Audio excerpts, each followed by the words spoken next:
Welcome to another message from God's Word. We're studying 2 Samuel right now in our Bible readings, and it's in lesson number 52, I believe. And we're talking about David's coming back to the throne of Israel after his son Absalom had tried to overthrow him and to kill him. And now, in chapter number 21, we have famine in the land. Now there was famine in the days of David for 3 years. Year after year, David sought the presence of the Lord, and the Lord said, "It is for Saul and his bloody house, because he put the Gibeonites to death."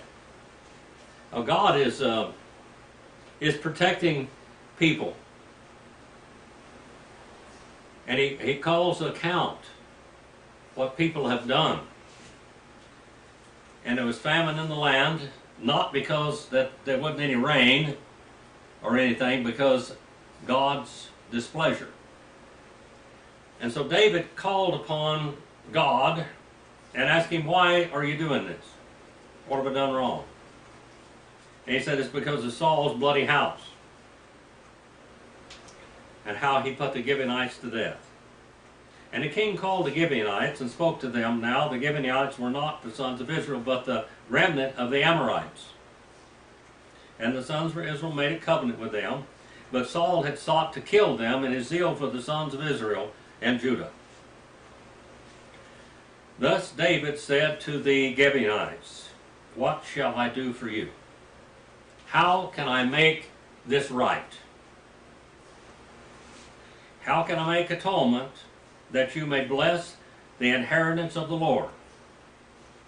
Then the Gibeonites said to him, We have no concern of silver or gold with Saul or his house, nor it is for us to put any man to death in Israel." And he said, "I will do whatever you say." So he said to the king, So they said to the king, "The man who consumed us and who planned to exterminate us from remaining within any border of Israel, let 7 men from his sons be given to us, and we will hang them before the Lord in Gibeah of Saul, the chosen of the Lord." And the king said, "I will give them." But the king spared Mephibosheth, the son of Jonathan, the son of Saul, because of the oath of the Lord which he had between them and between David and Saul's son Jonathan. So the king took 2 sons of Rizpah and the daughter of Allah, Armoni, and Mephibosheth, whom she had borne to Saul, and the 5 sons of Merab, the daughter of Saul, whom she had borne to Adriel, the son of Barzillai, the Mehalathite. Then he gave them into the hands of the Gibeonites, and they hanged them in the mountain before the Lord, so that the 7 of them fell together. And they were put to death in the first days of harvest, at the beginning of the barley harvest. And Rizpah, the daughter of Atah, took a sackcloth and spread it out for herself on the rock. And from the beginning of the harvest until it rained on them from the sky, and she allowed neither the birds of the sky to rest on them by day, nor beasts of the field by night.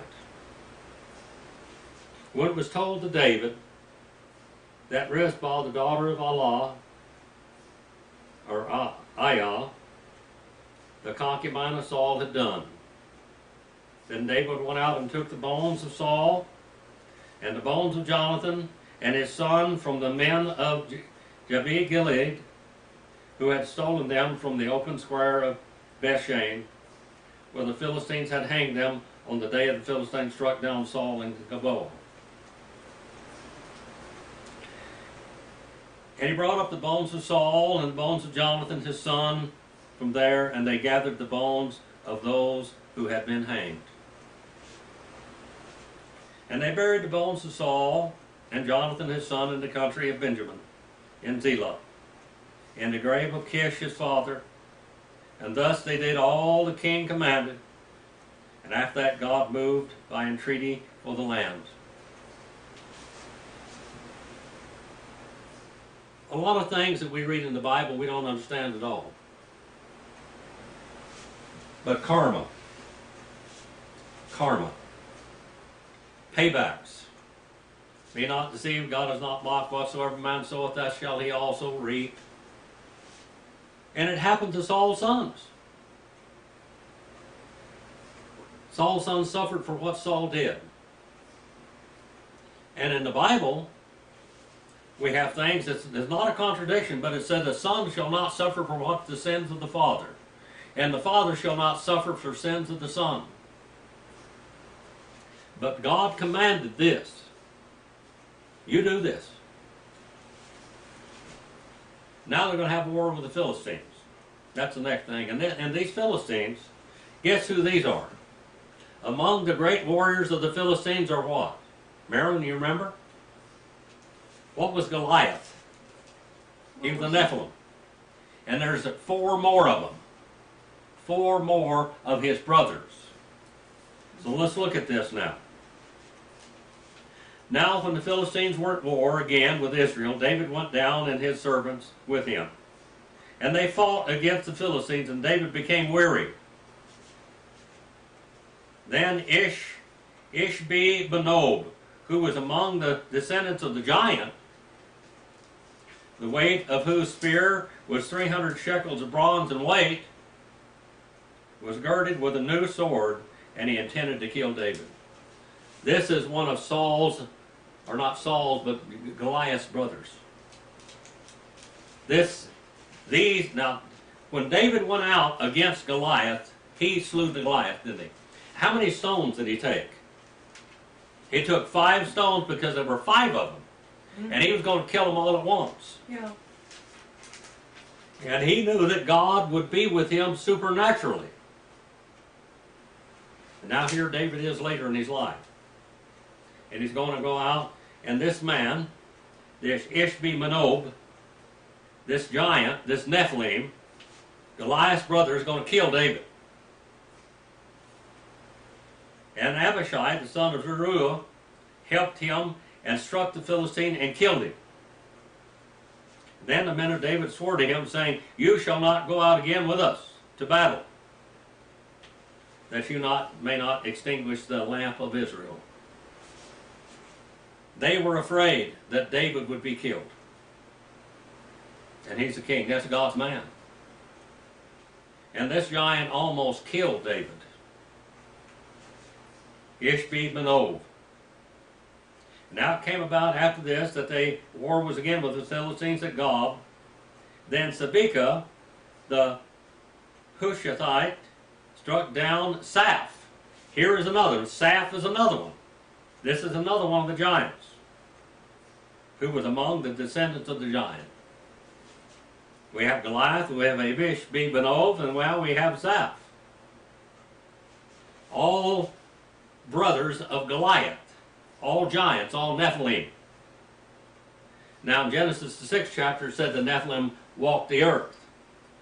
And the flood came because of the Nephilim and all the wicked things that they were doing. If you read the book of Enoch, you will find out some of the things that they were doing. It was this, the giants were killing people and eating them and drinking their blood. You know, talk about a history of vampires. These are the ones. But it says that the flood killed them all, but there were Nephilim before the flood and Nephilim after the flood, and we know who Goliath was. Now we know who Ishbi-Benob was, and now we know who this Zaph is.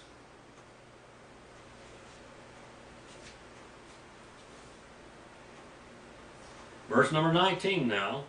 And there was war with the Philistines at Gob, and Ethanan, the son of Jair-Oregim, the Bethlehemite, killed Goliath, the Gittite, the shaft of whose spear was like a weaver's beam. There was war at Gath again. There was a man of great stature who had 6 fingers on each hand and 6 toes on each foot. Goliath had 6 fingers and 6 toes. All of his brothers had 6 fingers and 6 toes. 24 in number, and he also had been born to the what? To the giant.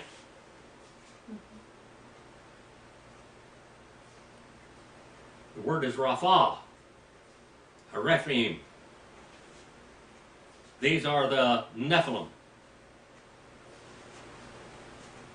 And now when he defied Israel, Jonathan, the son of Shimei, David's brother, struck him down.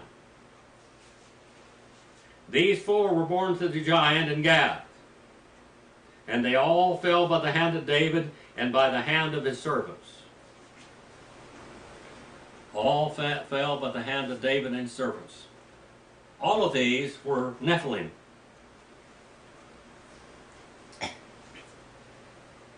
You know, I saw a Bigfoot here about 1986.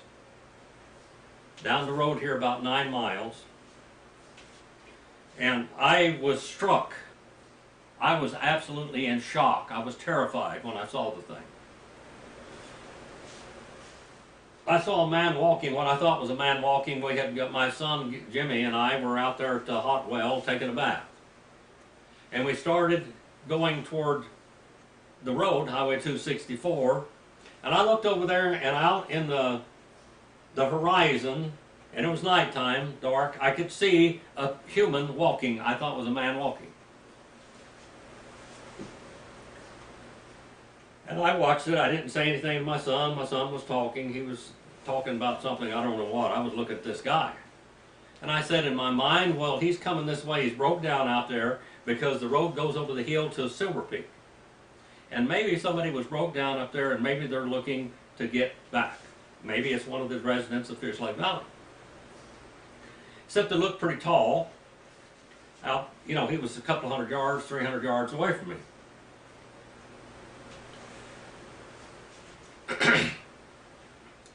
Well, I knew the road went up like this and came back down. And I said, well, if that guy knows this country, he's going to cut across. Because it looked like he was doing it. It looked like he was trying to cut me off. And if he needed help, I would have helped him. We'd gone back, we'd done whatever we needed to. It was about midnight. Well, anyway, I got down there, and here we came up here, and we came down over this mountain, and here this guy was walking across the road. Except it wasn't a human. It was about 8 foot tall or so. Tall and thin. All hair all over it, but the hair was short and the color of a deer, kind of a bluish gray. And its head was looking away from me. He was walking like away from me, looking away. I was on this side, like over that, and he was walking like this, walking across the road. Didn't look at me. He just walked across the road. And maybe at the most 50 yards away. Walked across the road right in the headlights. I was driving really slow. I was just shocked. I didn't have any room in my head. I don't believe in evolution. I don't believe men come from monkeys, and I don't believe the Bigfoots are missing links. And I knew that in my head. Except I'm seeing this thing. What is this thing? And I looked. As that thing walked the road, dust was coming off his hair, swinging his arms. He'd been rolling in alkali dust.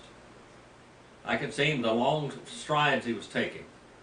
And all this registered within an instant of my mind. I got up there to where it was, which wasn't very far. And I stopped the car where it walked across the road. And I said, Jimmy, did you see anything cross the road here? He said, what'd you see? I said, what'd you see? He said, what'd you see? I said, what you do? And he grabbed the spotlight. I had a .44 Magnum sitting in the seat. I used that thing to shoot coyotes and jackrabbits and stuff. And rattlesnakes. Anyway, he grabbed the spotlight and I put his hand down. I said, leave it alone. And I took off. He said, Dad, let's get out and see if it'll lift any tracks. I said, no. Let's get out of here. Now Jimmy had seen me kill wild hogs with a .22 pistol. He watched me kill 3 of them one time. And a guy that was with me, another pastor, was saying, "You're going to get killed, you crazy Indian." I was out there in this field with these wild hogs with my .22 Smith & Wesson pistol. 6-shooter. And I shot one, big Russian wild boar, he fell down like he's dead. I shot another 500-pound boar, he fell down dead. And then I shot a sow and she squealed and charged me, and I shot her again, she fell down dead. I stabbed both of those with a stabbing knife, and then here come the black Russian wild boar. Big thing like porcupine quills on. And I shot him, I shot him 3 times then. And then I shot him 6 more times. And then I shot him 6 more times. And this preacher's hollering at me, "Get out of there! Get out! He's going to kill you! He's going to rip you up, you crazy Indian!" I said, "Don't worry about it." Well, I killed him and I stabbed him. And then I stood on him with my foot on his head and one on his body, and I stabbed him like that, and he jumped up, and he shot me up about 6 feet off the ground when he jumped up, and I hit the ground running, and he was right after me, but he bled out, died. Jimmy saw that. He saw me catch wild raccoons alive. Saw me do a lot of shooting, trick shooting and everything. And he didn't know what in the world's wrong with me, because I never acted like this before. But I never saw a Nephilim before. I don't know exactly everything about it, except that it walked across the road in front of me. It was a Bigfoot. We got down there, and I said, "What'd you see, son?" He said, "Was it a deer walking on its hind legs?" I said, "No, it wasn't a deer walking on its hind legs." He said, "How about a bear walking on its hind legs?" No, not a bear walking on its hind legs. We finally got down the corner right here, 264 and the Silver Peak Road, and I stopped there. He said, "Let's go back and look at it." I said, "No." He said, "What's wrong with you?" I said, "I don't." He said, "You got a .44 Magnum laying in the seat." I said, "It's not big enough." All I know that this creature put off an aura of fear that I cannot explain. And I think that's what this is, right here. These things you don't see them unless they want you to see them. The Bigfoot research, Monster Quest, everybody talked to me many times asking me about this. And they said they live up here, and they told me what to eat. They found scat and everything, and I said, "Well, I want to know something. What is this thing?" And they said, "It's Bigfoot. It's what we call some type of an ape." I said, "I don't think so. I don't think it's an ape." I said, "It walks just like a man, except a man can't walk like that. Sure-footed and fast." And I said, "I want to know one thing." I said, "I've been in the woods all my life. I hunted lions, bear, raccoons, bobcats, all kinds of stuff, wild hogs." I said, "I've never been afraid. But this thing I was terrified of." And they said, "Well, that's normal." I said, "What do you mean it's normal?" And they said, "Well, this thing has a telepathy that they'll pick the strongest person in a group and just terrorize that person. It will just put fear into them, just unbelievable fear."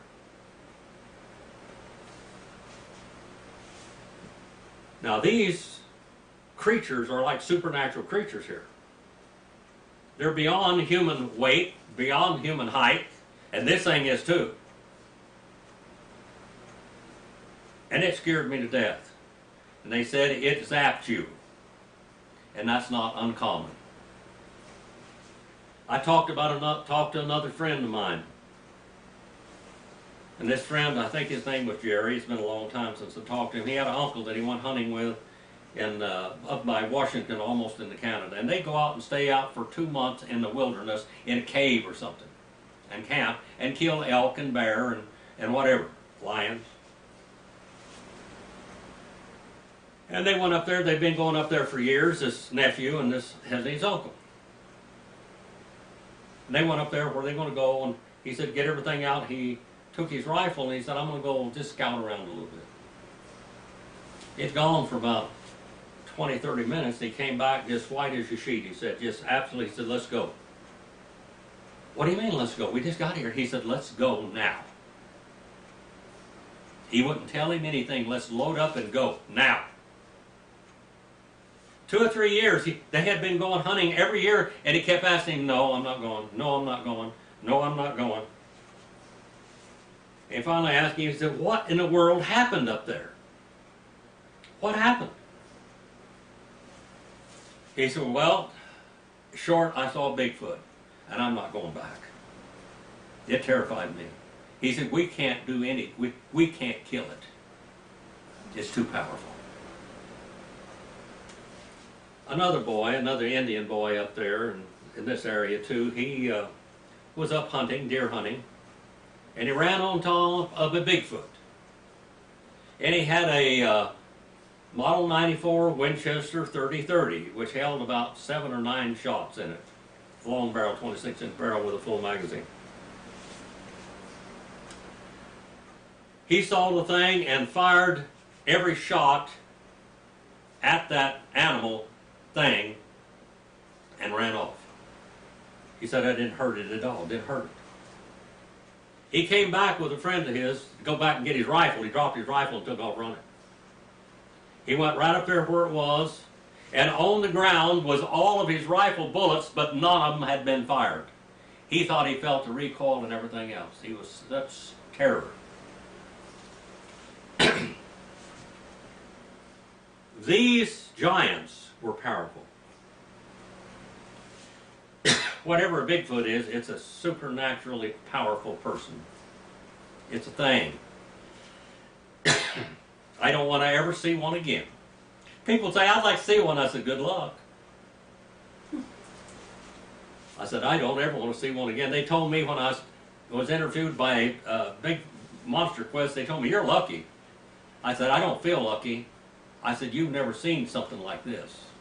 I said, it terrified me. Up here, a man by the name of Troy Shipley saw a Bigfoot with, I think, 5 other people. Up this way, up at the trailhead of Boundary Peak where I used to live. Up there in the summer, I lived there for in the summer hunting wild horses, capturing them and training them. He saw one. It wasn't as big like mine, it wasn't the one I saw. And he saw it just jumping over the rocks and running and down, going through there. He said, boy, he said, that guy's an acrobat or something. Got a monkey suit on. Look at that, all my hair all over it. Anyway, they all finally realized what they saw, and they just looked at each other. Just looked at each other. He was a deputy police officer out of Reno, Carson City area. I met a man up there deer hunting this last year. I think his name was David. And he was up in that same area, way up there at the trailhead at Boundary Peak. And he was asking me about the deer and everything else, and I was talking to him about it. He said, I saw something today that I can't explain. He said, do they have brownish bears here? Brownish bears? And I said, well, yeah. He said, I was way up on this mountain and I saw this bear walking on his hind legs. I think it was a bear. Walking on his hind legs going down in the brush, and just walked out on his hind legs on the other side. He said, do they have brown bear walk on their hind legs?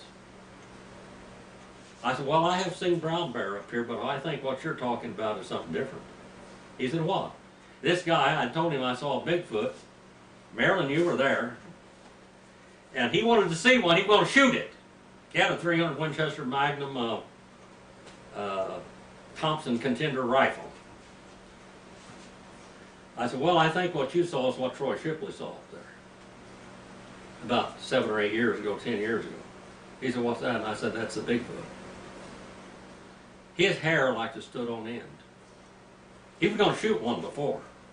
But when he thought he got that close to this thing, he started getting scared. He said, you know what, I'm going to be up here for a week by myself. I don't know if I'm going to back up there again or not. I don't know about that. I said, I thought you was going to shoot one. Well, now, yeah, before I think I saw one. Wait till you see one. And you hope you don't. Because it's a whole different story after that. I was talking to a man yesterday. I told him about the Bigfoot. How I'd like to see one. I said, see one and then tell me you want to see it. It's like these Nephilim here. These are monsters.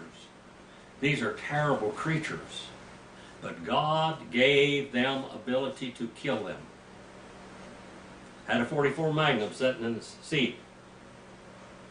12 grains of unique, 200 grain hollow points in it that I'd loaded.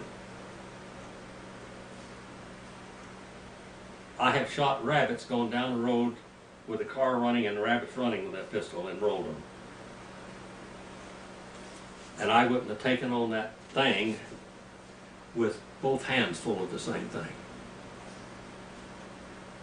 I said, son, Dad, you got a 44 Magnum in the seat. I said, it's not enough. It takes some supernatural power to take this thing down. And it took supernatural power for that God empowered every one of these men to kill all 5 of the giants.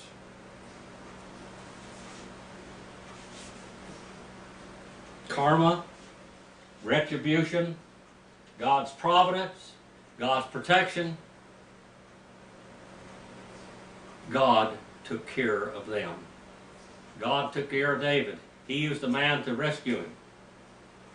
They slew the thing with a sword. I think it took more than a sword. I think it's more than a 44 Magnum. More than a 50 caliber BMG. It takes God's help. Father, we send this message out. Father, please use it for your honor and glory. Thank you for all the blessings you give us. Thank you for your word. Father, please forgive me where I failed you. In Jesus' name I pray. Amen.